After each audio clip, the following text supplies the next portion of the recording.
right. අද අපි කරන්න යන්නේ මේ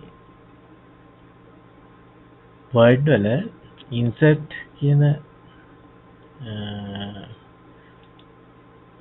ribbon එකේ තියෙන කොටස් ගැන තමයි කතා කරන්න හදන්නේ. insert කියන ribbon එකට ගියාම මේ file, home, insert, design, layout, references, mailings ඒ විදිහට තියෙන ribbons තියෙන්නේ අපිට කලින් දන්නවා. අපි home එකේ හිටියා. ඊට පස්සේ ඒකේ තියෙන tools ගැන කතා කරා. ඊට පස්සේ මේ insert කියන එක තමයි දැන් අපිට කතා කරන්න තියෙන්නේ. හරිනේ. ඒ insert කියන එක ගියාම අපි මේ basic ඒ කියන්නේ වැඩිපුරම use කරන්න ඕන දේවල් ටික ඉස්සෙල්ලා කතා කරොත් එහෙම අපිට වැඩිපුරම පාවිච්චි වෙන මේ table කියන tool එක තමයි වැඩිපුරම use කරන්නේ. මේ tables කියලා කියන්නේ සාමාන්‍ය වගුවක් word ලිපියකට word වලින් සකස් කරන ලිපියකට වගුවක් ඇතුළත් කරන්න පාවිච්චි කරන tool එක. මේක සාමාන්‍යයෙන් basic අපි tool එක උඩ click කරාම මේ විදිහට අපිට insert table කියලා මේ විදිහට කොටු වර්ගයක් තියෙන පොඩි layout එකක් ලැබෙනවා. හරිද?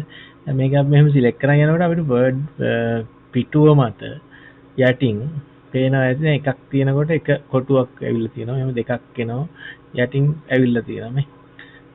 table එක මේ විදිහට අපිට ඕන නම් මෙතනින් arrange කරගන්න පුළුවන්. අපිට මේ table එක තියෙන්න ඕන මේ පැත්තට columns ගානයි. ඊට පස්සේ පහළට මේ rows ගාන කියලා කියනවා අපි. rows කියන්නේ පේලි. හරිනේ? මේ පැත්තට තියෙන තීරු ගාන. සාමාන්‍ය table එකක් හැදිලා තියෙන තීරු සහ පේලි වලින්. يعني තීරු කියලා කියන්නේ මේ columns වලට. columns ගණනාවකින් සහ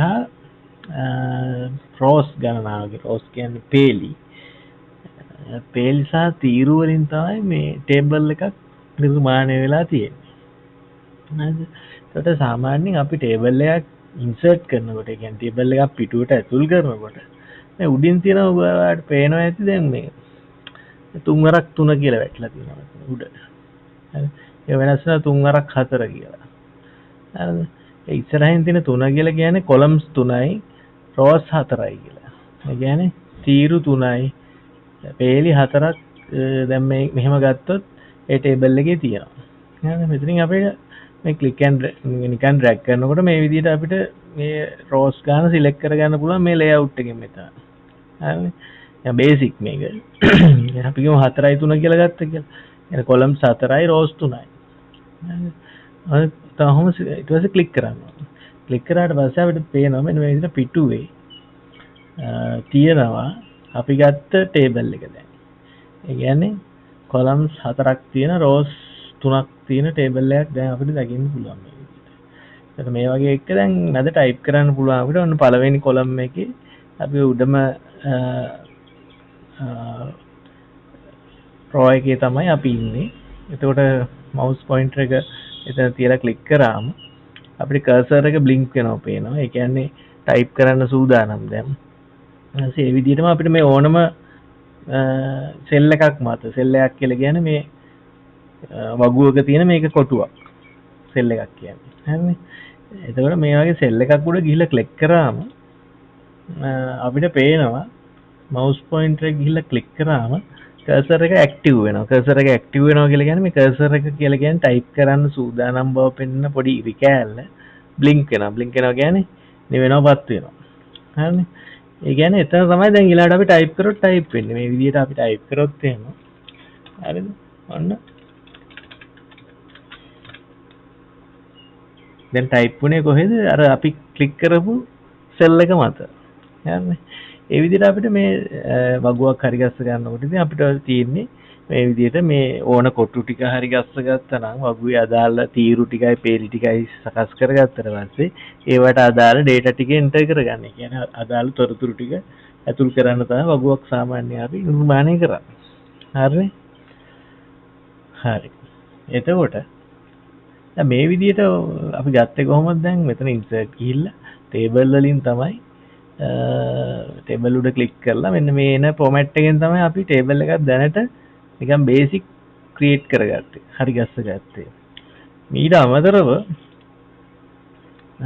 වාට ඕන නම් මේ විදිහට අපි මේ ගත්ත ටේබල් එකට පහලින් මම පෙන්නන්නම්. තව ටේබල් එකක් එතනට ගිහිල්ලා ක්ලික් කරන්න ඕනේ. එතකොට ක්ලික් කරාට පස්සේ දැන් කර්සර් එක අපිට පේනවා මේ විදිහට අපි කලින් ගත්ත ටේබල් එකට පහතින් කර්සර් එක බ්ලින්ක් වෙමින් තියෙනවා. ඒකට දැන් ඊළඟ ටේබල් එකක් ගත්තොත් එතනින් තමයි ඒ ටේබල් එක එන්නේ. දැන් මේ උඩ ගත්ත ටේබල් එකට පහලින් තව ටේබල් එකක් ගන්න මම හදන්නේ. ඒක ගන්න හදන්නේ අර ක්‍රමයට නෙවෙයි. හරිද? ඒකට ක්ලික් කරාම ඔයාලට පේනවා මේ ඉස්සර අපි ගත්ත කොටු ටික තියෙන තැනට පහලින් තියෙනවා insert table කියලා කමාන්ඩ් එක. හරිද? මේ insert table කියන එක මත ගිහිල්ලා ක්ලික් කරාම අපිට මෙන්න මේ විදිහේ ලැබෙනවා පොඩි ඩයලොග් බොක්ස් එකක් insert table කියලා. insert table කියන එකේ ඩයලොග් බොක්ස් එකේ අපෙන් ප්‍රශ්න කිහිපයක් අහනවා. ඉතින්ලා මාන table size. يعني මේක හදන්නේ දැන් අපිට අර කලින් අර විදිහට ටේබල් එකක් හදලා හරියන්නේ නැති කෙනෙක් ඉන්නවා නම් ඊට වඩා ඇඩ්වාන්ස් යූසර් කෙනෙක් ඉන්නවා නම් ඒ කියන්නේ ඊට වඩා ටිකක් පිළිවෙලකට ඊට වඩා බේසික් නැතුව හරිම විදිහට ටේබල් එකක් හරි ගස්ස ගන්න උවමනාවක් තියෙන කෙනෙක් ඉන්නවා නම් ටිකක් වැඩිපුර දන්න කෙනෙක් ඉන්නවා නම් මෙන්න මේ ක්‍රමේ පාවිච්චි කරලා තව ටිකක් එයාට ගැළපෙනම විදිය ටේබල් එක හදා ගන්න පුළුවන් විදියක් තමයි දැන් මේ දීලා තියෙන්නේ. හරිනේ. මෙතන තියෙනවා table size එක කියලා. table size එකේදී ඔන්න අපි අර ඉස්සෙල්ලා කියලා දීපු number of columns කියලා තියෙනවා. number of columns කිව්වම මොකද්ද කියන්නේ? columns කීයක් ඕනද කියලා.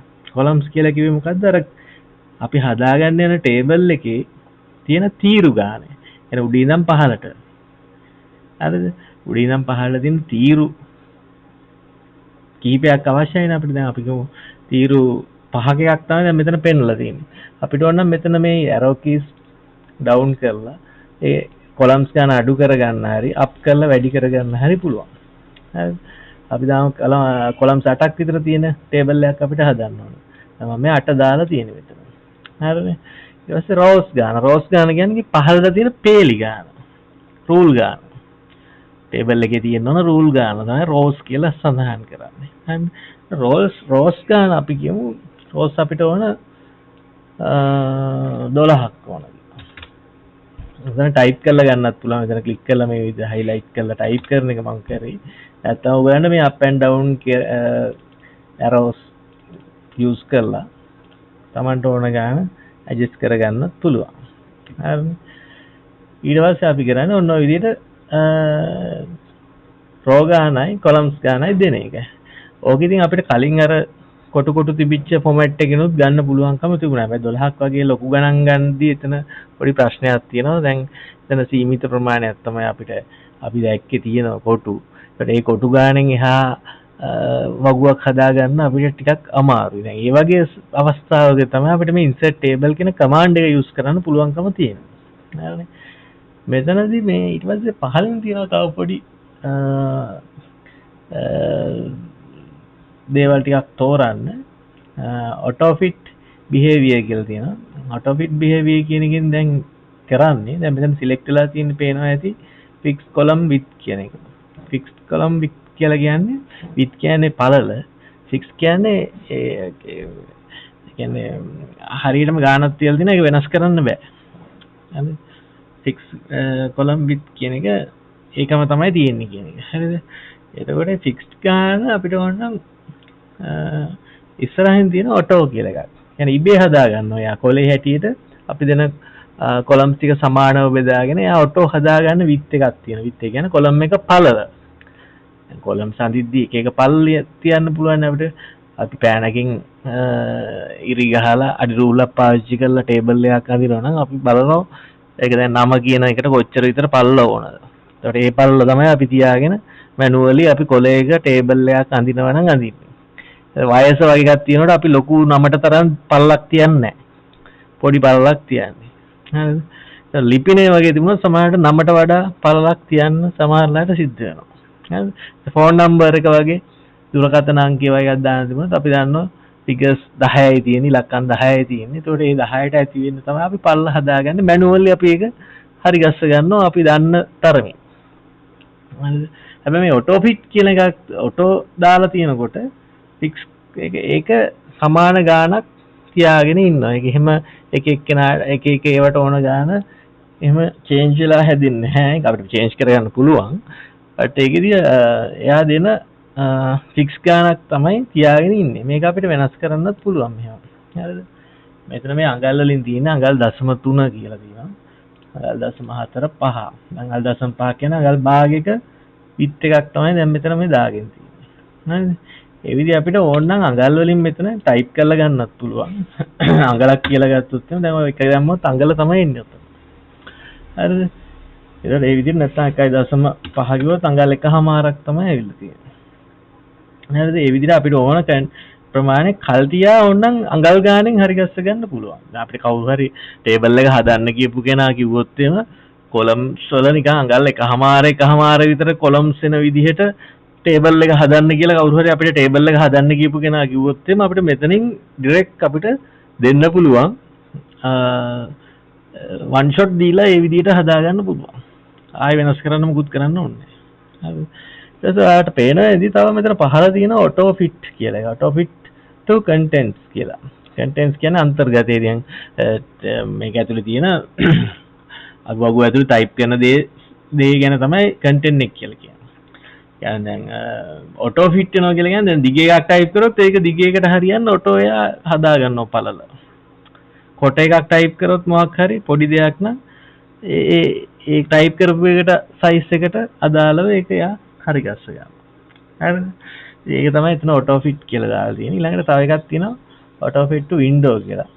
ඒ කියන්නේ ඒක අපිට පේන දැන් තිරේ මත අපිට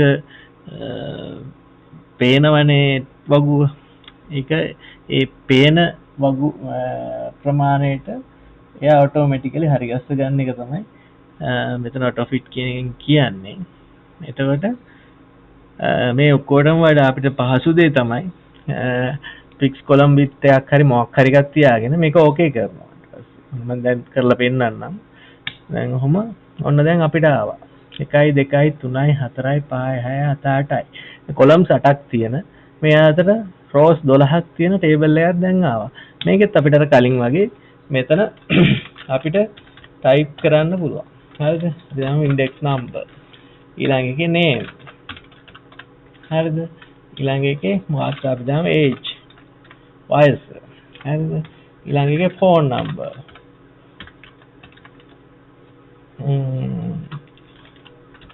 number ඊළඟ එකේ අපි දාමු district කියලා.